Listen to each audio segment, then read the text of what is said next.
Hello बच्चों। तो लिखते हैं एक और नई डिक्टेशन 80 शब्द प्रति मिनट की गति से। Ready start. महोदय, भारतीय समाज की गिनती दुनिया के सबसे पिछड़े समाजों में होती है। आज भी समाज में मध्ययुगीन अवैज्ञानिक मान्यताएं प्रचलित हैं। इन मान्यताओं के कारण बड़े पैमाने पर सामाजिक असमानता व्याप्त है। नियोजित विकास के पिछले 56 वर्षों में इस असमानता पर लगातार हमले किए गए। इन हमलों के अपेक्षित परिणाम नहीं मिले। समाज में चेतना का जो स्तर होना चाहिए था वह विकसित ही नहीं हुआ। जिन मान्यताओं के विरुद्ध जन आक्रोश पनपना चाहिए था वे आज भी उपस्थित हैं। समतामूलक समाज की स्थापना का लक्ष्य अभी भी बहुत दूर है। इस पूरी स्थिति का एकमात्र कारण है इस देश की आबादी के एक बड़े हिस्से का शिक्षा से वंचित होना। इसमें भी स्त्रियों का ज्ञान के आलोक से बाहर रहना आज की विषम स्थिति का सबसे बड़ा कारण है। निसंदेह स्त्रियां घर और परिवार की धुरी होती हैं। वे संतान के लालन पालन के दौरान ही उनके मानसिक क्षितिज का विकास करती हैं।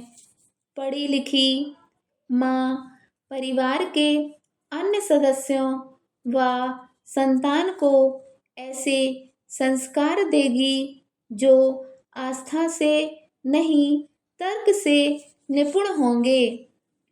ऐसी स्थिति में अवैज्ञानिक मान्यताएं धीरे धीरे समाप्ति की ओर बढ़ेंगी। हमारे यहाँ स्त्रियों की शिक्षा विशेषतया बालिकाओं की एक राष्ट्रीय अभियान नहीं बन पाई। बहुत से अभिभावक आज भी बालिकाओं की शिक्षा के प्रति उदासीन हैं। उनका मानना है कि बालिकाओं की शिक्षा पर खर्च किया जाने वाला पैसा संसाधनों की बर्बादी है। इसलिए वे बालिकाओं को स्कूल ना भेजने की या पढ़ाई अधूरी छुड़वा देने के तर्क अपनी सुविधा अनुसार देते हैं। कभी शिक्षण संस्थाओं का दूर होना, कभी बढ़ती हुई यौन हिंसा का सहारा लेकर वे बालिकाओं को अशिक्षा और अज्ञान के अंधकार में रहने को बाध्य करते हैं। मान लीजिए शिक्षण संस्थाएं दूर हैं तो क्या यह संभव नहीं है कि समाज और समुदाय आसपास ऐसी शिक्षण संस्थाएं स्थापित करने के लिए दबाव बनाएं जहां बालिकाएं पूर्ण रूप से सुरक्षित वातावरण में शिक्षा प्राप्त कर सकें। वास्तव में समाज मन से स्त्री और पुरुष की बराबरी के लिए तैयार नहीं है। इसलिए वह बालिकाओं की शिक्षा के प्रति उत्साही नहीं है।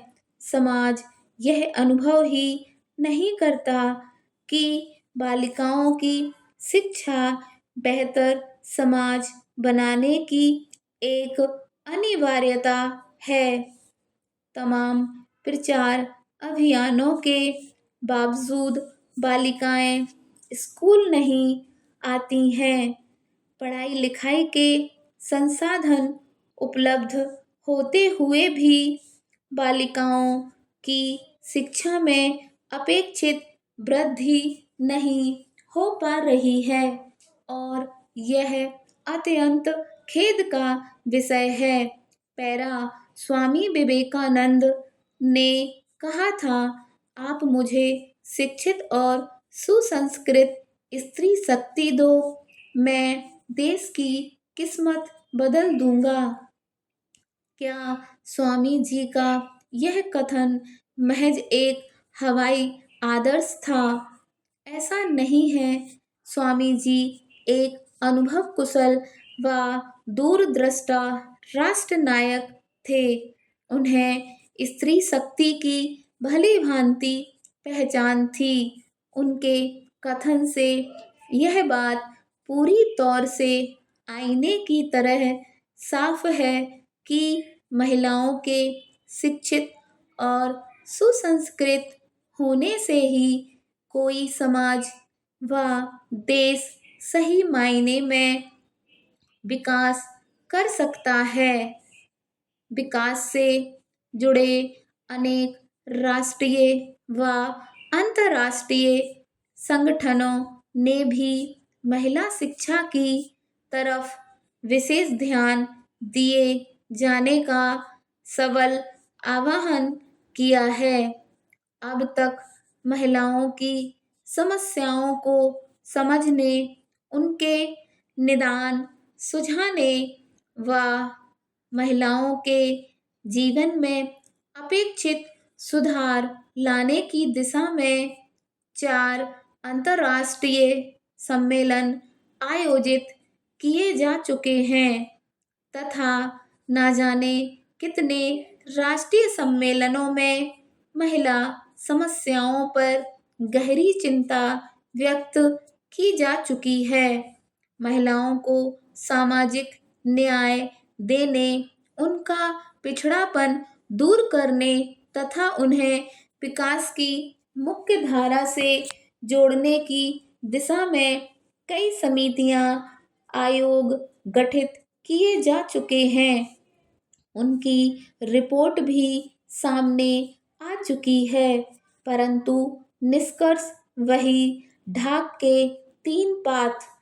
कुछ एक सुविधा संपन्न महिलाओं को छोड़कर आम महिला जीवन आज भी रूढ़िवादी परंपराओं से संघर्ष कर रहा है। उसकी अस्मिता आज भी सुरक्षित नहीं है। उसकी आवाज आज भी अनसुनी कर दी जाती है। उसमें आत्मसम्मान व स्वाभिमान आज भी नहीं जागा है। वह आज भी दबी कुचली है। वह समानता पाने के लिए आज भी तड़प रही है। इन सभी समस्याओं की जड़ में उसकी अशिक्षा ही है। हम अपनी स्वतंत्रता की स्वर्ण जयंती मना चुके हैं। 21वीं सदी में प्रवेश कर चुके हैं।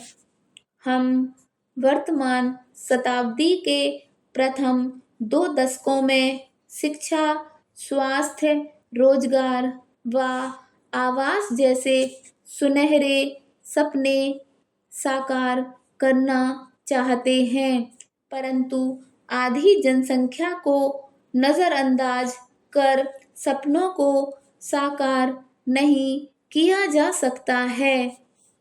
यदि सबको शिक्षा देने का सपना साकार हो सका तो दूसरे सपने साकार करना सरल होगा, परंतु महिला शिक्षा से जुड़े कुछ यक्ष प्रश्न हमारे सामने पहले भी थे और आज भी लगभग पूर्ववत हैं, जिनके सही उत्तर खोजने ही होंगे। तदनुसार ही हमें अपनी ठोस विकास नीति बनानी होगी। महिला शिक्षा एक विकसित, समृद्ध और न्यायपूर्ण समाज की आधारशिला है। शिक्षित महिलाएं न केवल आर्थिक रूप से आत्मनिर्भर बनकर महिला सशक्तिकरण को बढ़ावा देती हैं, बल्कि बेहतर स्वास्थ्य की देखभाल को भी सुनिश्चित करती हैं। स्टॉप।